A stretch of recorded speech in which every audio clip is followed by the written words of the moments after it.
Hello everyone, in news program में एक बार फिर से नए टॉपिक के साथ आपका स्वागत है और मैं हूं आतिफा काजी।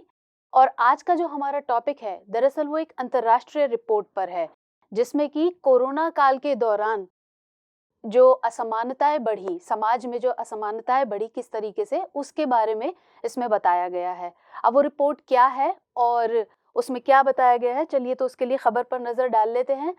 तो इस रिपोर्ट में बताया गया है कि किस तरीके से जो है भारत में असमानता देखी गई है, न सिर्फ आर्थिक रूप से बल्कि और भी जो है कई स्तरों पर इसमें बताया गया है कि जो असमानता है वो किस तरीके से और ज़्यादा गहराई है।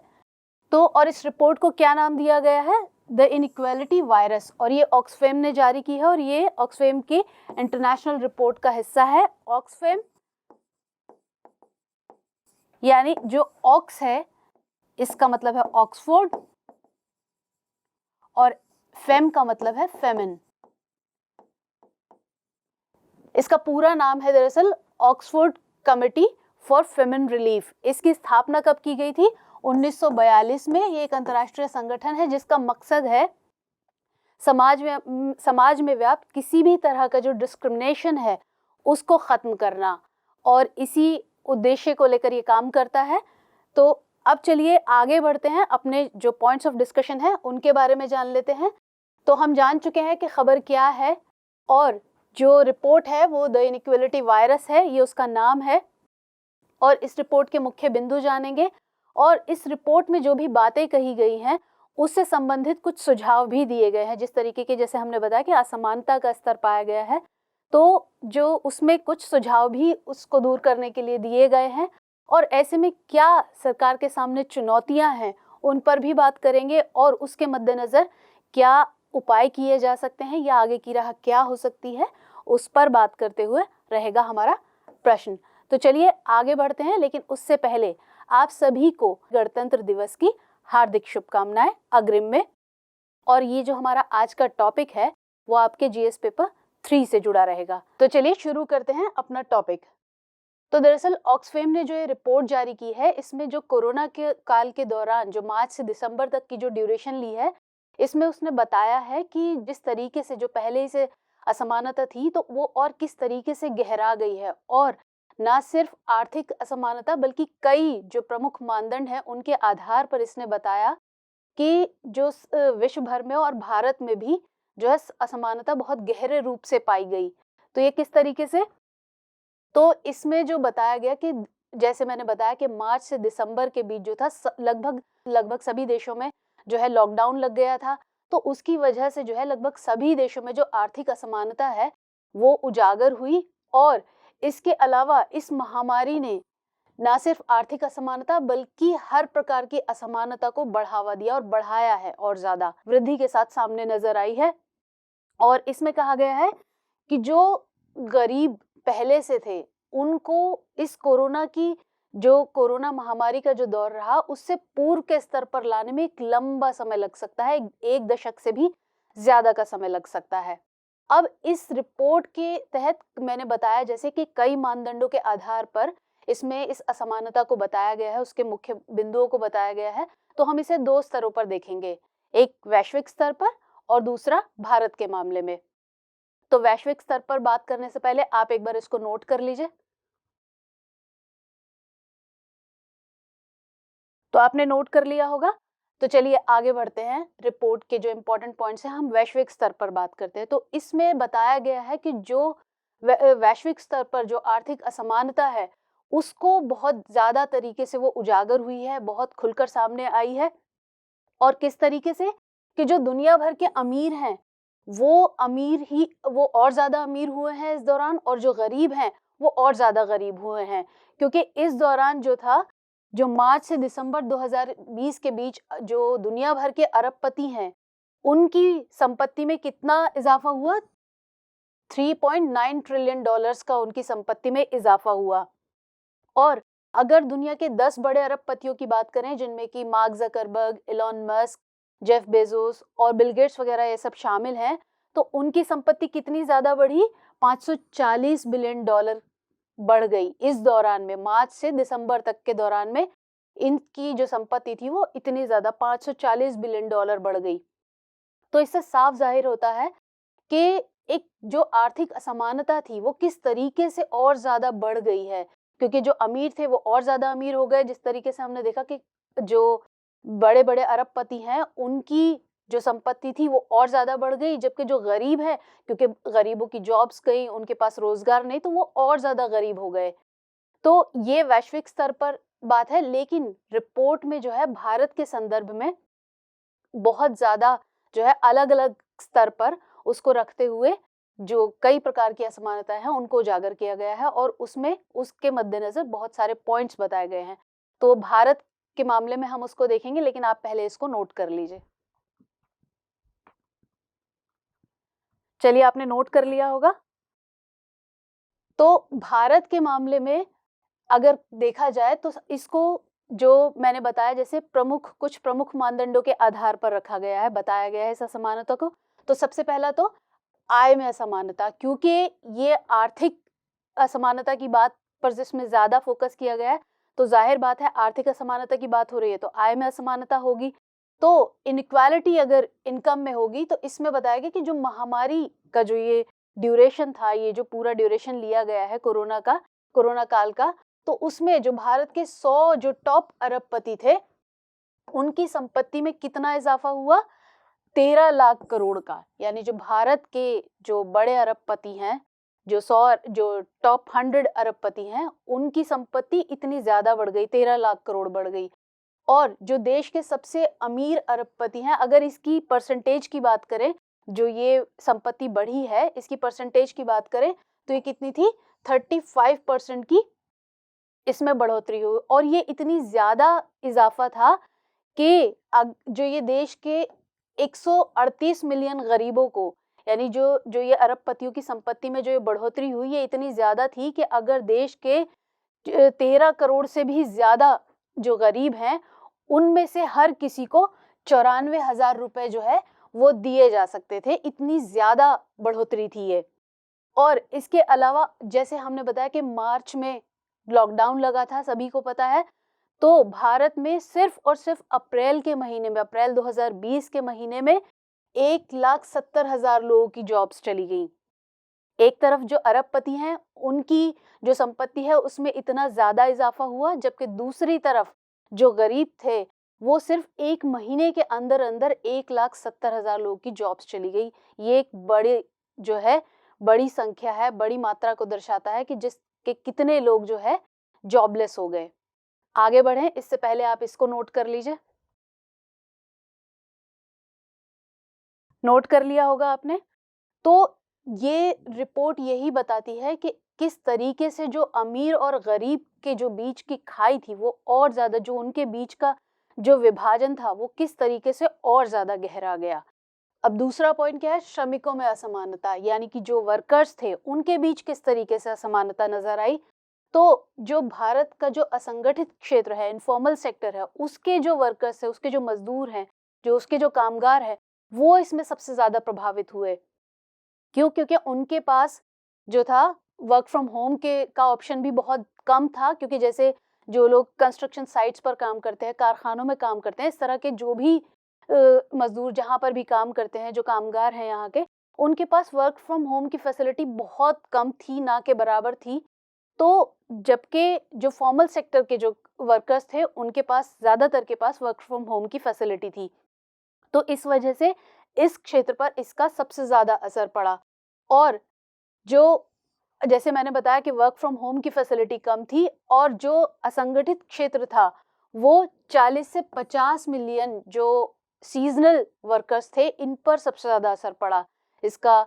क्योंकि जो सीजनल वर्कर्स हैं उनके पास तो बिल्कुल ही काम नहीं रह गया। जो रेगुलर जॉब्स कर रहे थे, जब उन्हीं की जॉब्स चली गई तो सीजनल वर्कर्स के पास कहाँ काम रहा। और जो प्रवासी मजदूर थे उन सबको बहुत ज्यादा दिक्कतों का सामना करना पड़ा। तो श्रमिकों के मामले में भी ये असमानता देखी गई इस रिपोर्ट में के मुताबिक।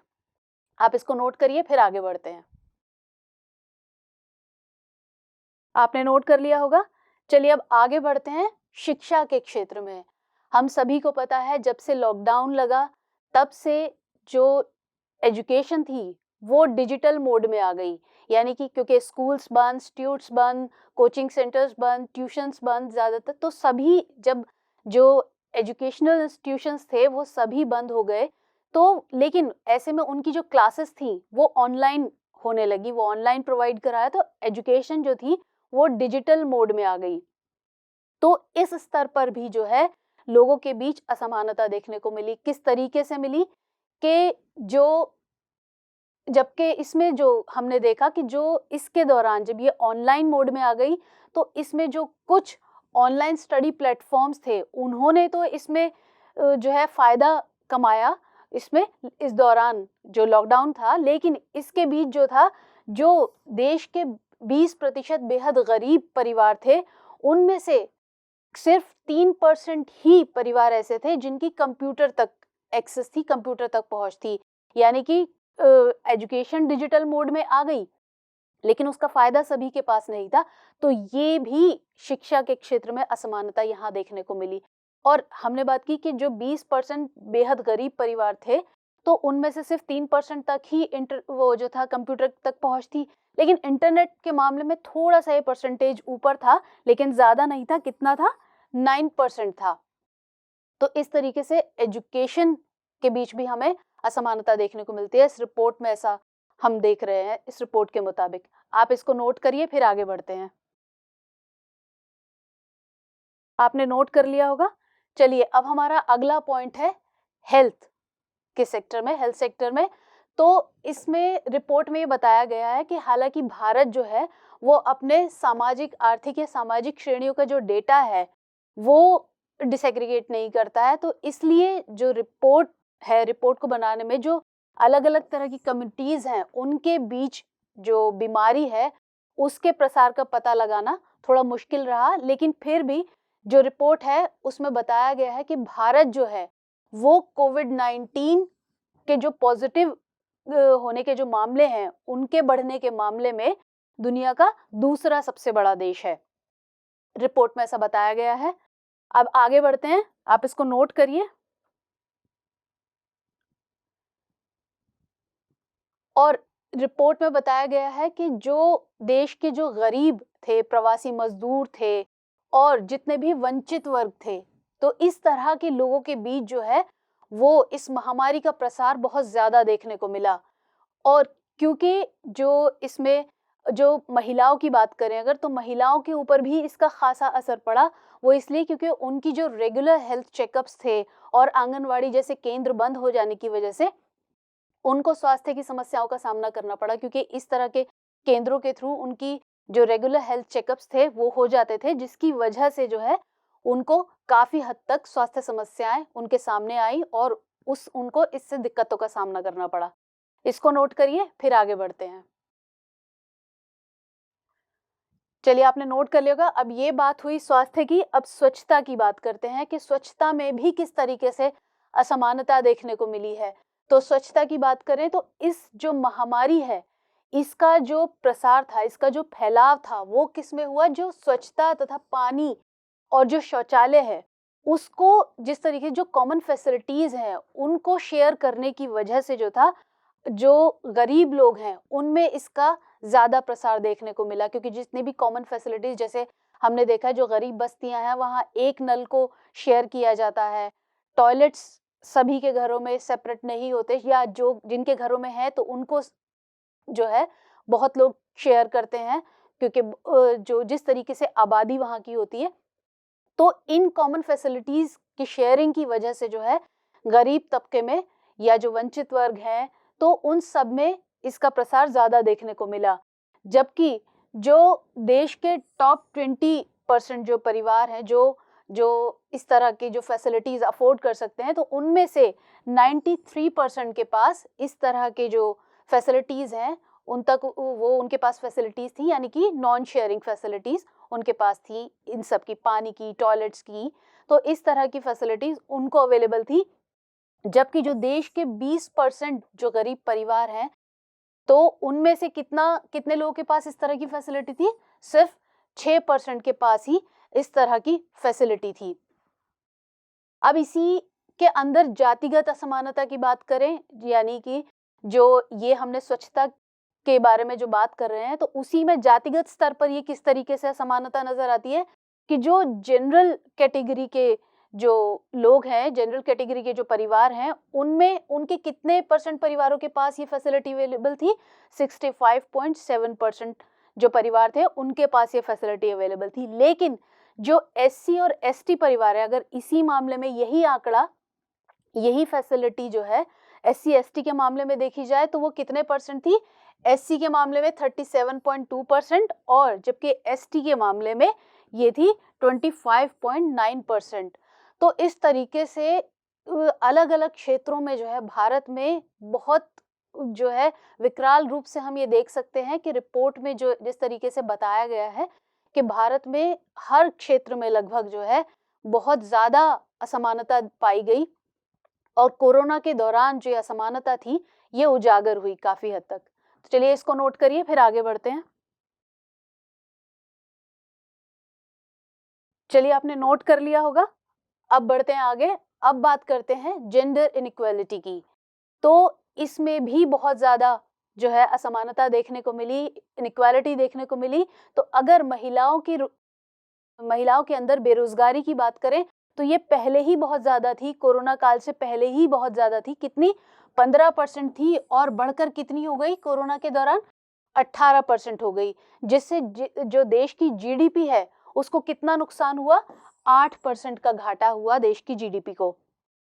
और इसमें ये भी बताया गया है कि हालांकि कई महिलाएं अपनी नौकरियों में बनी रही, क्योंकि ज्यादातर लोगों की नौकरी गई उस दौरान, जो लॉकडाउन का पीरियड था उस दौरान बहुत लोगों की नौकरियां गई, लेकिन फिर भी कुछ लोगों की नौकरियां बची रही उसमें।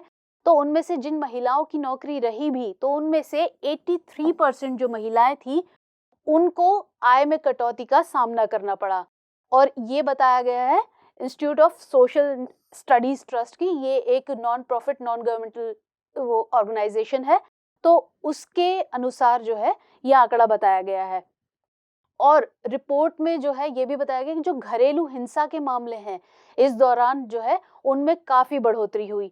और वो कितने हद तक बढ़ गए, कितने परसेंट तक? इसमें लगभग 60% की जो है घरेलू हिंसा के मामलों में बढ़ोतरी देखी गई। चलिए इसको नोट करिए, फिर आगे बढ़ते हैं।